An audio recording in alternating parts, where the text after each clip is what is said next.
The curious case of Kyle's instant death and peaceful passing. Byline: a tale of mystery, melancholy, and mildly misplaced headlines. Chapter 1. A shocking headline. Instant death. Young and restless Kyle died peacefully at his home. The headline sprawled across the front page of the Daily Tragedian, printed in blood-red font, unnecessarily dramatic, and accompanied by a low-resolution photo of Kyle blinking mid-laugh. Beneath it, in slightly smaller type, "Today's big sad news." People gasped. The nation wept. Mothers clutched their children closer. One elderly woman fainted into her shopping cart at Walmart. But the confusion was universal. "How does someone die instantly, but peacefully?" asked Janine, Kyle's neighbor, sipping her morning coffee with a frown. Was it peaceful lightning? Chapter 2. Who was Kyle? Kyle Jefferson McIntyre was not a man of mystery. If anything, he was the opposite, an open book, albeit one with a few dog-eared pages, spilled coffee stains, and the occasional childish doodle in the margins. He was 27, charmingly disorganized, with a career that hovered somewhere between freelance video editor and part-time dog walker. Kyle was the type who would forget your birthday but bake you cookies the next day in apology. He was the unofficial mayor of his block, known for hosting legendary game nights, lending jumper cables to stranded drivers, and organizing neighborhood ghost hunts every Halloween. But now, Kyle was gone, and the entire city was trying to figure out how. Chapter 3. The death that didn't add up. Detective Viola Hartley stood over Kyle's neatly made bed, where the young man lay, eyes closed, arms folded, a faint smile on his face, as if he'd just dreamt of winning an argument he hadn't even started. No signs of struggle, no trauma, no foul play, the coroner reported, puzzled. And yet, instant death, muttered Viola, reading the newspaper again. Who wrote this headline? A junior journalist from the Daily Tragedian named Stanley Lark was responsible. Viola found him scribbling furiously in a coffee shop, wearing a shirt that said "Existentialism is my cardio." "Oh, I just thought it had a punch, you know," he said, when confronted. "I mean, death is sad, but it's also content, right? You gotta lead with BAM. Did you even verify it?" Viola asked. Stanley blinked. He looked peaceful, and young, and definitely dead. Chapter 4. Kyle's last day. It was a normal Tuesday. Kyle woke up late, as usual, showered to the dulcet tones of 2000s pop-punk, and made himself a sandwich consisting of eggs, pickles, and an unjustifiable amount of mayonnaise. He texted his friend Melissa.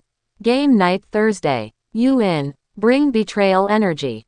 She responded with, "Bet." Prepare to be emotionally devastated.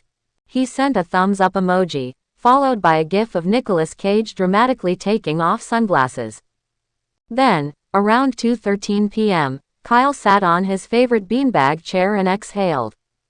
And never inhaled again. That was it. Instant death. No drama. No visible cause. Just gone. Chapter 5. The theories begin.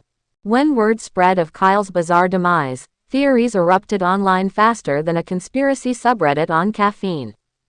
Theory number 1. The haunted beanbag. A Redditor claimed the beanbag was cursed and possibly once owned by Rasputin. Theory number 2. Ascension.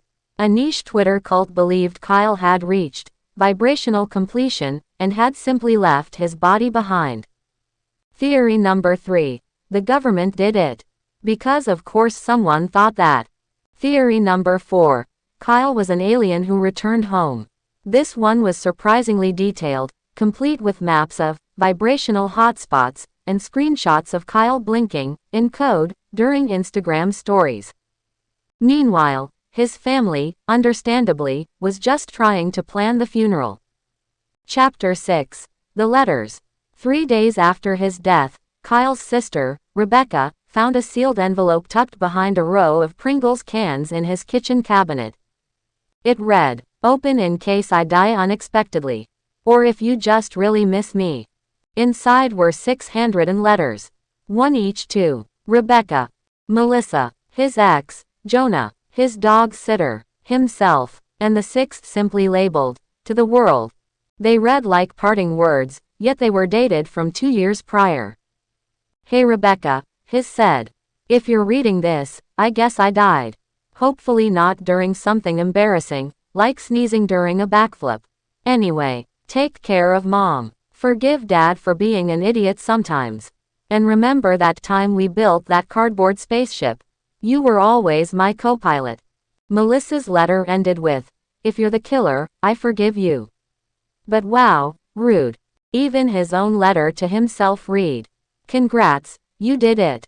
You died, but also, you lived. Hopefully. If not, bummer. The final letter was read aloud at his memorial. It wasn't long, but it made the entire room cry and laugh in equal measure. Hey, world, you're weird, beautiful, but exhausting. Be kinder to the awkward ones, the dreamers, the people who dance badly on purpose. I hope I made some of you smile. I hope someone keeps my plants alive. Also, delete my browser history. Seriously. Now, thanks. Chapter 7. The Peace in the Mystery. Despite the autopsy finding nothing, no disease, no condition, no chemical foul play, Kyle's death was ruled as sudden natural causes. A term used when the universe refuses to give you answers. But somehow, people didn't need one. In the weeks that followed, Kyle's absence created a ripple of strange kindness. His neighbor Dave started hosting game night. Melissa took his recipe book and made the McIntyre mayonnaise monster sandwich for a food truck. Jonah finished editing the short film they started years ago. And a bench was installed in the local park with a plaque that read, "Sit here. Think of something that makes you laugh so hard it snorts." The world didn't stop for Kyle. But it did remember him. Chapter 8. The Legacy of Instant Death.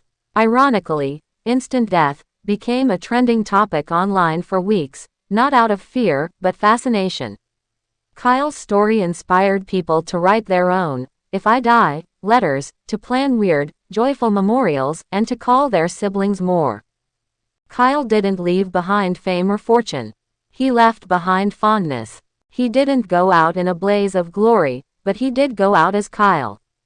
Instantly, peacefully, strangely, and somehow, that was enough. Epilogue. The final game night.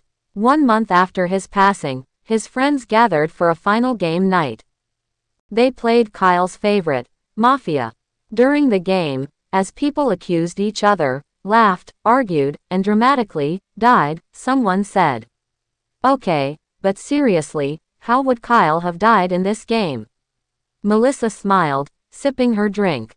Instantly, but peacefully, like always, everyone laughed. And in that moment, Kyle was there again, maybe not in body, but in spirit, in memory, and in the echo of every joyful noise. And maybe, just maybe, that was the point all along.